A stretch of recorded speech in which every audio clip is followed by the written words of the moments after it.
नमस्कार। ये आकाशवाणी पटना है। अब आप खालिद रशीद से प्रादेशिक समाचार सुनिए। केंद्र सरकार की प्रमुख पहल मेक इन इंडिया के आज 10 वर्ष पूरे हो गए हैं। इस अवधि के दौरान सरकार ने कई प्रमुख योजनाएं लागू की हैं। इन कार्यों से भारत के विनिर्माण परिदृश्य में क्रांति आई है और देश की आर्थिक व्यवस्था मजबूत हुई है। प्रधानमंत्री नरेंद्र मोदी ने मेक इन इंडिया पहल के 10 वर्ष पूरे होने का स्वागत किया है। श्री मोदी ने एक सोशल मीडिया पोस्ट में कहा कि मेक इन इंडिया भारत को विनिर्माण और नवाचार शक्ति केंद्र बनाने के 140 करोड़ भारतीयों के सामूहिक संकल्प का उदाहरण है।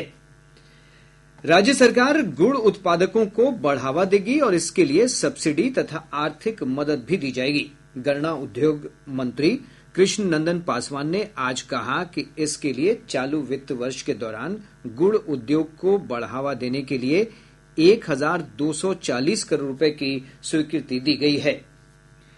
सीतामढ़ी के बंद पड़े रीगा चीनी मिल में उत्पादन का कार्य शीघ्र शुरू होगा। इसके संचालन की जिम्मेदारी मेसर्स निरानी सुगर कंपनी को दी गई है। ईंख आयुक्त अनिल कुमार झा ने यह जानकारी देते हुए बताया कि मिल के 15,000 कर्मचारियों में से 10,000 कर्मियों का बकाया वेतन भुगतान कर दिया गया है और शेष 5,000 कर्मचारियों का बकाया भुगतान भी जल्द ही कर दिया जाएगा। राष्ट्रीय लोक मोर्चा के अध्यक्ष और पूर्व केंद्रीय मंत्री उपेंद्र कुशवाहा ने अरवल से आज अपनी यात्रा की शुरुआत की है। इस दौरान श्री कुशवाहा शाहाबाद और मगध क्षेत्र में सभी वर्गों के लोगों से संवाद करेंगे। यात्रा का उद्देश्य लोकसभा चुनाव में इन क्षेत्रों में एनडीए के प्रदर्शन को लेकर लोगों की राय और सुझाव प्राप्त करना है। श्री कुशवाहा ने कहा कि लोगों से मिले फीडबैक के आधार पर आगामी विधानसभा चुनाव के लिए रणनीति बनाई जाएगी। राज्य सरकार ने विशेष भूमि सर्वेक्षण के लिए जमीन के दस्तावेज और स्वघोषणा पत्र जमा करने की समय सीमा 3 महीने के लिए बढ़ा दी है। राजस्व और भूमि सुधार विभाग के मंत्री डॉक्टर दिलीप जायसवाल ने बताया कि रैयतों को जमीन के कागजात एकत्र करने में आ रही समस्या को देखते हुए यह फैसला किया गया है। उन्होंने बताया कि इस संबंध में जल्द ही अधिसूचना जारी की जाएगी। डॉक्टर जायसवाल ने बताया कि विभाग ने जमीन सर्वे से जुड़ी शिकायत, समस्या या जानकारी प्राप्त करने के लिए हेल्पलाइन नंबर जारी किया है। प्रादेशिक समाचार आप आकाशवाणी पटना से सुन रहे हैं। पटना, बेगूसराय, मुंगेर और भागलपुर समेत राज्य के विभिन्न बाढ़ प्रभावित क्षेत्रों में लगभग 14 लाख की आबादी बाढ़ से प्रभावित है।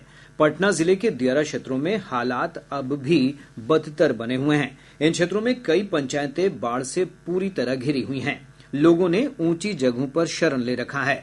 बेगूसराय, मुंगेर, खगड़िया और भागलपुर के विभिन्न प्रखंडों में भी गंगा नदी में उफान से आई बाढ़ के कारण प्रभावित क्षेत्रों में अब भी हालात नहीं सुधरे हैं। प्रशासन ने बाढ़ पीड़ितों की मदद के लिए प्रभावित क्षेत्रों में सामुदायिक रसोई घर और राहत शिविर की व्यवस्था की है, लेकिन बाढ़ पीड़ितों तक समुचित रूप से राहत नहीं पहुंच पा रही है। इसके कारण कुछ इलाकों में लोगों ने प्रदर्शन किया है।